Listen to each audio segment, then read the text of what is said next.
नमस्कार विद्यार्थियों, मैं देवेंद्र पारेख स्वागत करता हूं आपका जीके बाई डीके चैनल पर। विद्यार्थियों, आज की क्लास फुल एनर्जेटिक शानदार क्लास रहने वाली है। अंत तक जरूर देख लीजिएगा, पक्का 1% सही होगा। और इस चीज को जो आज पढ़ाऊंगा इसको कभी पढ़ने की जरूरत नहीं पड़ेगी।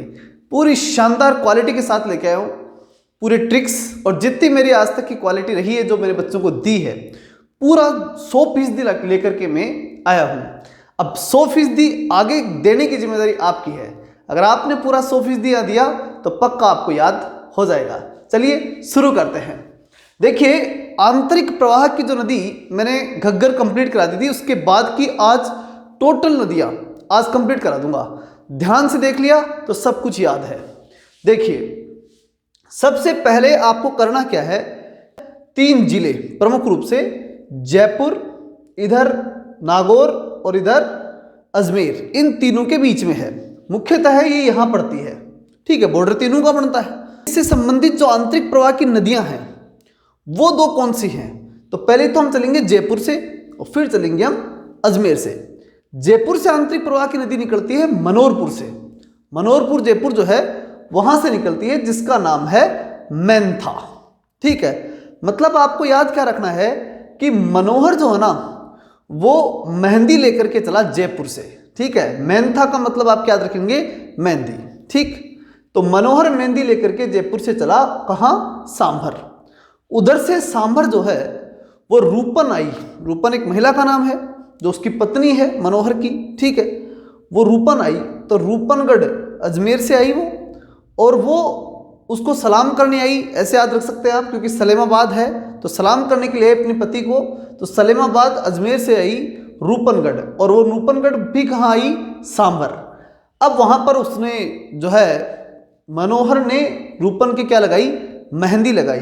तो ये क्या हो गई, मैंथा। ऊपर से मैंथा और यहां से कौन हो गई, रूपनगढ़, और दोनों का मिलन कहाँ हुआ, सांभर में। अब आप कहेंगे कि सर सांभर झील में गिर गई तो फिर आंतरिक प्रवाह कैसे हुआ। तो आंतरिक प्रवाह देखिए, मैंने पहले भी परिभाषा बताई थी, अगर किसी सागर महासागर में उसका पानी अंत तक नहीं जा रहा है, दो ही तो है, या तो अरब सागर या फिर बंगाल की खाड़ी, अगर उधर नहीं जा रहा है और यहीं कहीं लुप्त हो रहा है पानी अंततः, तो यहीं समाप्त हो गया, सांभर में ही समाप्त हो गया। सांभर के स्रोत हैं ये दोनों नदियां, तो इसलिए ये किस में आएंगी, आंतरिक प्रवाह में ही आएंगी। ठीक है, तो दो तो ये नदियां हो गई। ठीक है, अब हम चलते हैं 3 प्रमुख नदियां, 2 के बाद 3 और महत्वपूर्ण नदियां रह गई जो कि आंतरिक प्रवाह में आती हैं। एक घग्गर मैंने पहले करवा दी, ठीक है, उसको आप प्लेलिस्ट में जाकर के देख लेना। प्लेलिस्ट के अंदर ज्योग्राफी के अब तक के बनाए गए सारे वीडियो वहां पर उपलब्ध हैं। चलिए अब देखते हैं अपन सीकर की महत्वपूर्ण नदी, और जिसका नाम है कांतली। अब कांतली नदी जो ना वो सीकर के अंदर जो खंडेला की पहाड़ियां हैं वहां से निकलती हैं, और निकलने के बाद में वो झुंझुनू जाती है, और झुंझुनू को 2 भागों में बांटती है, और 2 भागों में बांटने के बाद ये नदी पहुंच जाती है चूरू। चूरू के बॉर्डर पे पहुंचते ही ये क्या हो जाती है, चूरमा खाते ही वहीं पे सो जाती है। कहने का मतलब है कि वहीं लुप्त हो जाती है। कहां पर, चूरू में। चूरू के बॉर्डर पे जाते ही समाप्त हो जाती है। कौन सी नदी, कांतली। ठीक है ना, तो कांतली नदी सीकर से निकलती है, झुंझुनू को 2 भागों में बांटती है और चूरू में जाकर के लुप्त हो जाती है। अब इसके पूरे बहाव क्षेत्र को क्या कहते हैं, तो इसके पूरे बहाव क्षेत्र को बोलते हैं तोरावाटी। ठीक है ना, तो साथ में क्या लेके गई थी, ये तोरू लेकर के गई थी, ऐसे याद आप रख सकते हैं।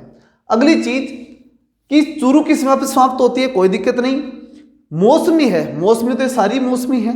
ठीक है ना, मौसम के तहत ही राजस्थान की सारी नदियां ज्यादातर जो है वो मौसमी नदियां हैं, बरसात के समय ही बहती हैं। ठीक है, पूर्ण बहाव में सबसे लंबी। अब यहां एक बात ध्यान रखना, आंतरिक नदियां जो है ना, उन आंतरिक नदियों के अंदर पूर्ण बहाव की सबसे नदी है, सबसे लंबी नदी है। टोटल नदियों की बात नहीं कर रहा हूं मैं, आंतरिक प्रवाह की वह नदी, आंतरिक प्रवाह की। देखिए 2 प्रश्न होंगे यहां, एक प्रश्न आंतरिक प्रवाह की सबसे लंबी नदी, तो प्रश्न का उत्तर होगा घग्गर, क्योंकि वो वहां से आ रही थी, कहां से, हिमालय से, और सीधे पाकिस्तान तक जा रही थी, तो आंतरिक प्रवाह की सबसे लंबी नदी हो गई। लेकिन आंतरिक प्रवाह की राजस्थान में ही बहने वाली सबसे लंबी नदी कौन सी है, तो उत्तर कौन सा आएगा, कांतली आएगा। बस ये आपको ध्यान में रखना है। ये मैं बात कर रहा हूं आंतरिक प्रवाह की, टोटल नदियों की मैं बात नहीं कर रहा हूं। टोटल का प्रश्न ही अलग है और उत्तर भी वहां अलग ही होगा। अब चलते हैं अपन आगे कि ये कितनी किलोमीटर है फिर इतनी, तो 100 किलोमीटर इसको ध्यान रखना पड़ेगा, क्योंकि ये प्रश्न इसीलिए 100 किलोमीटर क्यों याद रखना है, क्योंकि पूर्ण बहाव की जो सबसे लंबी नदी है इसलिए आपको याद रखना है। इसकी सभ्यता, अब इतनी महत्वपूर्ण नदी है तो कोई ना कोई सभ्यता विकसित हुई है, तो इसके किनारे सभ्यता विकसित हुई, गणेश्वर सभ्यता का विकास हुआ। झुंझुनू को 2 भागों में बांटती है जो आपके सामने है, कोई दिक्कत नहीं है। अगली चलते हैं अपन साबी नदी। साबी नदी जो है ना वो पड़ती है जयपुर के अंदर, सेवर की पहाड़ियां है ना, देखिए सेवर भरतपुर में है, लेकिन सेवर की पहाड़ियों की जो मैं बात कर रहा हूं वो बोल रहा हूं मैं। जयपुर की सेवर की पहाड़ियों से निकलती है, निकलने के बाद ये जाती है अलवर, और अलवर में बहने के बाद में ये सीधी चली जाती है गुड़गांव की तरफ चली जाती है, हरियाणा के अंदर, गुरुग्राम जिसे आजकल बोलते हैं, गुरुग्राम जो दिल्ली में आ गया, ठीक है ना, एनसीआर में है, तो वहां तक चली जाती है। ये पटौदी वहीं पे पड़ता है, तो पटौदी तक जाकर के लुप्त हो जाती है। तो उदय कहाँ होता है, सेवर की पहाड़ी जयपुर से उदय होता है, स से सेवर और स से साबी, ठीक है। तो आप सभी के जो जिनकी शादी नहीं है उन सबके क्या बांधा जाए, सेवरा बांधा जाए, ये हमारी कामना है। सेवरा और साबी यानी सभी के, तो सेवर साबी, ठीक। अब उसके बाद में जयपुर से चलिए वो, और कहाँ जाएगी वो, गुरुग्राम, गुरुग्राम के पास में क्या, पटौदी, वहां जाकर के वो क्या होगी, लुप्त होगी। हरियाणा की मैं बात कर रहा हूं। अलवर की सबसे बड़ी नदी है, निश्चित रूप से दिख रहा है, अलवर में पूरे में भरी है, तो अलवर की क्या है ये सबसे बड़ी नदी, कौन सी, साबी, यानी सभी को जो है वो धन्य करती हुई जा रही है। तो साबी सभी को धन्य करती हुई जा रही है, कहां पर, अलवर में। उसके बाद इसके किनारे भी सभ्यता होगी, क्योंकि बड़ी नदी है, तो इतनी बड़ी नदी के किनारे कोई ना कोई सभ्यता तो फली फूली होगी, तो वो सभ्यता है जोधपुरा सभ्यता, ठीक। तो साबी नदी के किनारे भी क्या है, सभ्यता है जोधपुरा, मतलब सभी के सब जोधा हो गए, किसके किनारे, साबी नदी के किनारे। और वर्षा में क्या करती है, विनाश लीला, जब इतनी लंबी है, इतने लंबे क्षेत्र में बहती है, तो वर्षा के समय नुकसान तो होगा। फिर मैंने बता दिया लुप्त कहाँ होगी, पटौदी में होगी, जो हरियाणा में पड़ता है, गुड़गांव के पास पड़ता है, गुरुग्राम जिसे आजकल बोलते हैं। आगे चलते हैं अपन, रूपारेला, वराह या लसवारी नदी। अब ये नदी कहाँ है, ये अलवर से तो निकलती है और भरतपुर जाती है, ये भी वही आंतरिक प्रवाह की नदी है। अब अलवर में कहाँ से निकलती है, तो उदयनाथ की पहाड़ी से निकलती है, और जाती कहाँ है, भरतपुर। भरतपुर में कहाँ लुप्त होती है, सीकरी बांध में जाकर के लुप्त हो जाती है, मतलब सीकरी बांध वहां बना दिया गया तो वहां पानी इकट्ठा हो जाता है, ठीक है। तो इस नदी के ऊपर वहां पर अंत में सीकरी बांध है, ये आपको ध्यान रखना है, भरतपुर में है सीकरी बांध, ठीक है ना। तो भारत के शिखर में बांध है, ऐसे याद रख लेना, भरतपुर में सीकरी बांध। अब यहां बात आ रही है कि जो अलवर, ये जो नदी है कौन सी, रूपारेला, उसके 2 महत्वपूर्ण नाम याद रखने हैं आपको, ठीक है। तो अलवर से भरतपुर तक जाती है, ये तो पक्का बात है, ठीक है। अब रूपारेला, वराह और लसवारी, 3 नाम याद रखने हैं। तो देखिए रूपारेला, रेल के अंदर बैठ करके जा रही है रूपा, वराह का मतलब होता है सुअर, और वहां कौन आ गया, सुअर, वराह।